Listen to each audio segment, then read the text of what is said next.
हाय मुलांनो, आज आपण इंटिग्रेशन बघणार आहोत. इंटिग्रेशनचा एक प्रॉब्लेम बघणार आहोत. Integrate following function with respect to x.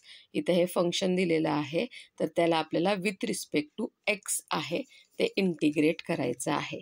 तर पहिल्यांदा काय करायचं, काय फंक्शन दिलेलं आहे, integration of 3x² - 5 bracket square dx.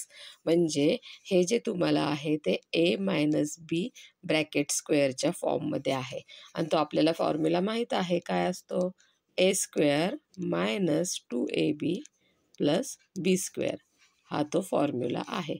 तर तो आपल्याला इथे हा यूज करायचा आहे. इथे a काय असणार आहे, तर 3x² - b असणार आहे 5.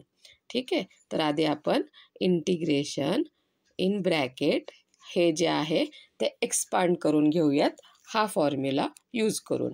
तर आता a आहे 3x², मग a² म्हणजे काय येणार आहे, 3x² bracket square a² - 2ab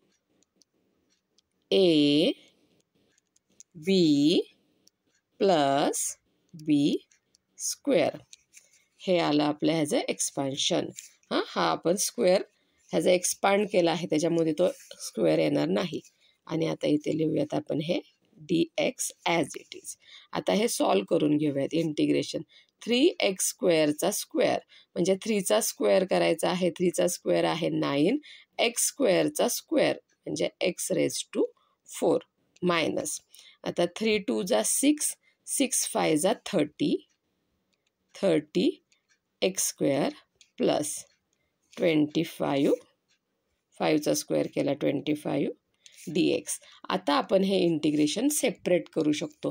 पहिले इथे स्क्वेअर होता म्हणून आपण हे डायरेक्ट सेपरेट करू शकत नाही इंटिग्रेशनचं sine.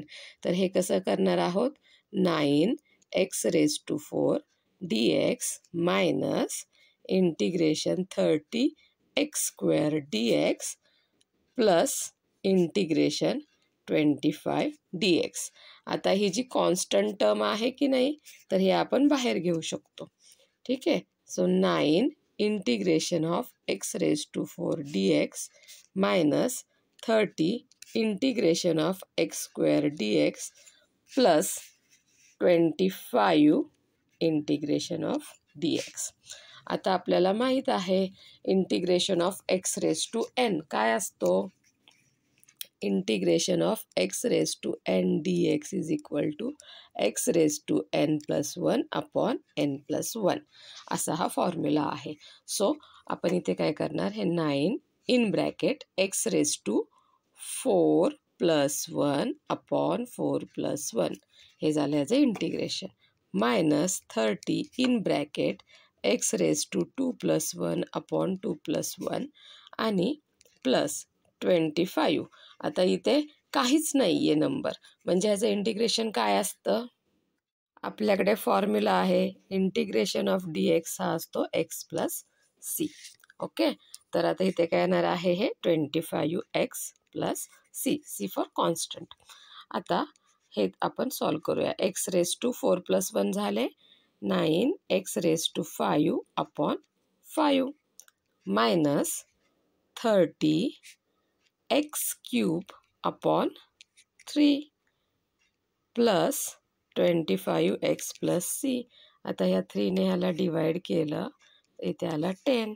So 9x⁵ / 5 minus 10x³ + 25x + c हे आपलं आन्सर आलेलं आहे. समजलं का तुम्हाला? ओके. खूप सोपं आहे. फक्त ह्याच्यासाठी तुम्हाला काय लागणार आहे, तर तुमचे फॉर्म्युले लर्न असले पाहिजेत. ओके. Bye bye.